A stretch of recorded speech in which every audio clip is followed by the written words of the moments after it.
बिहार की सियासत में एक नया मोड़ आ गया है। क्या चिराग पासवान अब वाकई में अपने पिता रामविलास पासवान का सपना पूरा करने के लिए बिहार लौटने वाले हैं? क्या वो सच में मुख्यमंत्री की कुर्सी पर नजरें गड़ाए बैठे हैं? ये सवाल अब बिहार की राजनीति के गलियारों में गूंज उठा है। नमस्कार, मैं रेणुका चौधरी और आप देख रहे हैं द इंडिया मूव।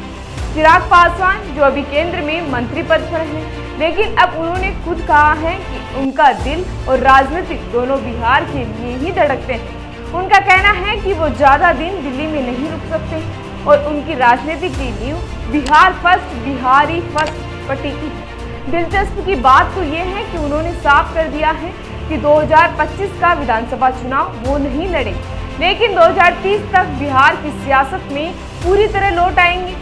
उनके इस बयान के बाद उनके समर्थक और नेता उन्हें बिहार का अगला मुख्यमंत्री बनाने की मांग कर रहे हैं। जैसे जैसे 2025 बिहार विधानसभा चुनाव नजदीक आ रहा है, ठीक वैसे ही चिराग पासवान का बिहार फोकस और भी तेज होता जा रहा है। जहां एक तरफ नीतीश कुमार फिर से अपनी पकड़ मजबूत करने की कोशिश में है, वहीं तेजस्वी यादव पहले से ही मैदान में कांग्रेस कुछ शर्तों के साथ गठबंधन में है और अब चिराग पासवान की एंट्री इस मुकाबले को और भी दिलचस्प बना रही है। बता दें कि चिराग पासवान और उनके पिता रामविलास पासवान की राजनीति में फर्क साफ दिखाई देता है।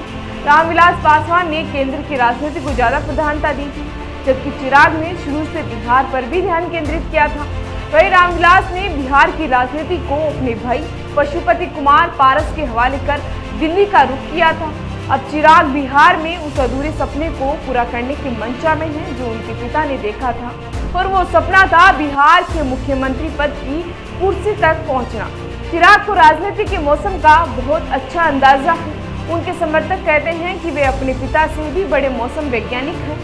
जब कांग्रेस कमजोर हुई तो उन्होंने भाजपा के साथ गठजोड़ किया और अपने पिता को भी मना लिया। हालांकि ये भी मुमकिन है कि जब चिराग पासवान भविष्य में भाजपा से नाता तोड़कर कांग्रेस या किसी और गठबंधन के साथ जाएं, तो ये सब इस बात पर निर्भर करता है कि उन्हें सत्ता का असली समीकरण क्या दिखाता है। 2019 के बाद चिराग पासवान ने जिस तरह से खुद को बिहार के मुद्दों से जोड़ना शुरू किया, वो ये साफ दिखाता है कि उनका असली प्लान बिहार में मजबूती जमीन पर पकड़ बनाना है।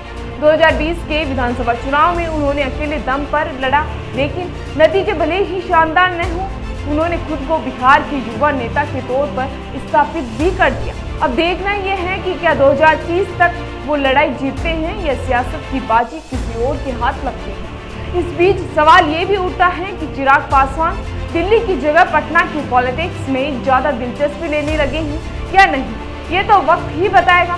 फिलहाल इसी तरह की जानकारी के लिए बने रहिए हमारे साथ और देखते रहिए द इंडिया मूव।